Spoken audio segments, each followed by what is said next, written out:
for a getaway, car top down and we're driving just to feel young, moving away to the sea, moving away, can't you see? Oke, masuk ke pertanyaan yang pertama dari @ratima_marbun. Halo Ratima, selamat malam. BTW kamu udah follow aku belum nih? Enggak ya, bercanda. Tapi follow juga boleh. Oke, pertanyaannya Kak, bagaimana caranya bagi waktu untuk belajar mapel sekolah dan belajar untuk UTBK? Apalagi kondisi saat ini yang membuat kita harus belajar dari rumah dan waktu banyak dipakai untuk mengerjakan tugas. Oke, sebelumnya ini tuh tentang di manajemen diri kita gitu loh teman-teman. Bagaimana kita bisa mengatur diri kita supaya banyak tugas itu bisa selesai. Nah, gimana caranya? Jadi ketika ada tugas dari guru kalian yang sekolah online gitu ya, dari sekolah jarak jauh gitu ya. Nah, itu langsung kalian kerjain di hari itu juga, di jam itu juga. Jadi tuh bener-bener hari itu harus selesai dan langsung disubmit. Bener-bener langsung dikumpulin kayak gitu, jangan nunda-nunda walaupun deadline-nya itu besok pagi ataupun minggu depan, tapi harus dikerjain saat itu juga biar gak kenunda-nunda. Karena kita tahu nih teman-teman, kalau kita nunda 10 menit, setengah jam aja, itu tuh nanti ke belakang itu bakal ketunda-tunda juga, dan itu aku udah buktiin banget. Karena kan menunda pekerjaan hari ini itu sama aja menanggung penderitaan di masa depan gitu. Nah, terus kalau kayak gitu, jadi dari pagi sampai sore itu kalian fokusin untuk selesain tugas-tugas kalian di sekolah itu. Malamnya kalian belajar buat UTBK kayak gitu, atau nge-review lagi pelajaran-pelajaran yang tadi ditugasin kayak gitu. Jadi intinya jangan nunda-nunda, itu aja sih yang paling penting tuh itu. Nah, FYI, kalau kalian bilang tugas SMA itu banyak, itu kalian belum ngerasain sih tugas kuliah ya. Jadi kayaknya jangan banyak sambat dulu lah, bahagia-bahagia dulu di SMA, pintar-pintar atur waktu, karena ya itu tadi, kalau kalian nggak bisa ngatur waktu, kalian nunda-nunda, kalian menabung penderitaan di masa depan. Oke, semoga menjawab ya.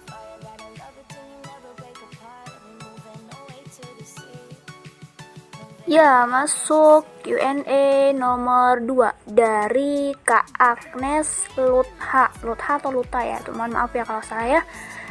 Tentang pertanyaannya, gimana caranya kita menentukan jurusan impian kita di kampus itu. Nah, caranya itu tuh macam-macam teman-teman. Yang pertama itu dari diri kalian sendiri. Kalian tuh harus mengetahui minat dan bakat kalian. Kalian juga harus tahu kalian tuh pengen jadi apa di masa depan. Kayak yang tadi aku udah jelasin gitu loh teman-teman. Kan kuliah jurusan menentukan pekerjaan di masa depan.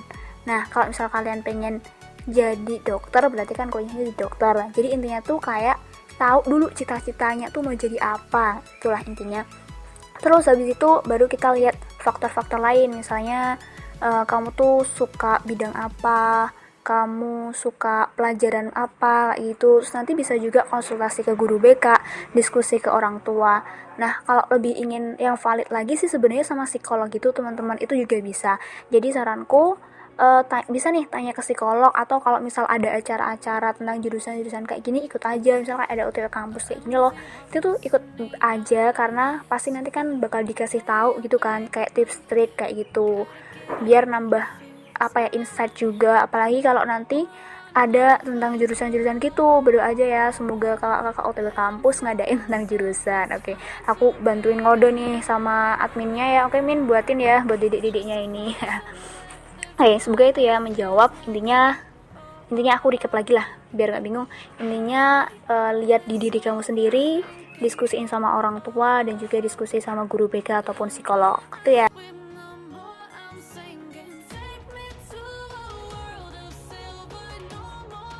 Oke, tentang pertanyaan ketiga dari @anr_shitulfiah. Aduh, susah banget nih, maaf ya kalau salah. Tentang pertanyaannya, bagaimana meyakinkan diri kalau jurusan yang kita pilih itu sudah tepat dan sesuai dengan bakat. Nah, ini tuh sama halnya dengan poin kedua. Kalian bisa cross check ke diri kalian sendiri, pengen jadi apa, suka pelajaran apa, diskusi sama orang tua kalian.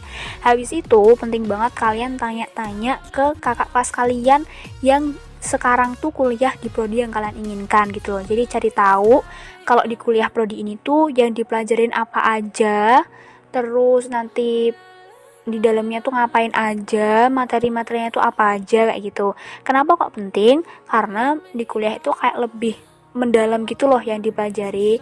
Aku kasih contoh ya, misalnya aku di gizi kesehatan. Dulu ketika aku SMA di IPA, aku belajar tentang sel kayak mitokondria, lisosom dan lain-lainnya. Itu tuh kayak cuma satu bab, 2 pertemuan gitu nggak sih? Nah tapi sekarang aku kuliah, itu aku tuh belajar kayak gitu 1 semester. Jadi kayak bener-bener dalam banget kan. Jadi kayak penting banget kita tuh harus tahu dulu tentang prodi itu sebelum kita daftar. Makanya tanya-tanya ke kakak kelas kalian yang udah kuliah di situ, sama kayak suka dukanya gitulah. Jadi banyak-banyak cari informasi gitu. Selain itu dulu aku juga sering baca artikel-artikel misal tentang prodi itu gimana di dalamnya, kayak gitulah. Intinya cari tahu tentang apa prodi yang kalian tuju itu. Maaf ya kalau belepotan ngomongnya. Maaf banget, semoga menjawab.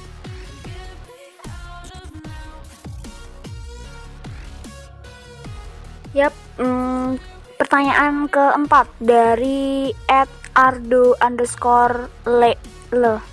apa sih itu ya? Pertanyaannya, di UGM ada beasiswa apa aja kak? Syarat dan ketentuannya apa aja ya? Oke, banyak banget Hyung. Ini sumpah banyak banget gitu loh. Nggak usah di UGM lah, di semua universitas itu tuh beasiswa banyak banget. Kalau kita bahas nih nggak akan selesai nih sehari. Jadi intinya beasiswa itu kan ada macam-macam ya. Ada beasiswa dari pemerintah ataupun dari lembaga-lembaga tertentu gitu. Nah kalau dari pemerintah tuh biasanya semua universitas tuh punya kesempatan untuk daftar. Misalnya kayak bidik misi, LPDP, beasiswa unggulan yang kemarin kayak baru buka gitu ya. Sedangkan udah enggak kan itu. Nah itu kayak beasiswa-beasiswa pemerintah. Ada juga mungkin beasiswa-beasiswa dari lembaga misalnya kayak Tanoto Foundation, terus ada beasiswa rumah kepemimpinan, terus ada beasiswa teladan kayak gitu. Terus ada juga nanti biasanya beasiswa dari alumni atau dari, kalau di UGM tuh ada yang namanya Kagama, keluarga alumni Gajah Mada. Jadi kalau yang dari UGM sendiri tuh kadang dari alumni prodi gitu loh. Misalnya kalau aku di FK, jadi ada yang misal angkatan kedokteran tahun berapa gitu ngasih beasiswa gitu juga ada. Nah untuk syarat dan ketentuannya itu tuh setiap masing-masing beasiswa tuh beda-beda gitu loh. Kayak ada banyak lah intinya. Nah menurutku kalau yang kayak bersifat teknis-teknis gini kalian bisa searching sih. Intinya kadang nilai juga ada. Pokoknya intinya ini tuh pertanyaan teknis, jadi kalian bisa searching macam-macam beasiswa, dan syaratnya itu juga tergantung si pemberi beasiswa ini arahnya mau kemana gitu ya. Jadi rajin-rajinlah buat searching. Terima kasih.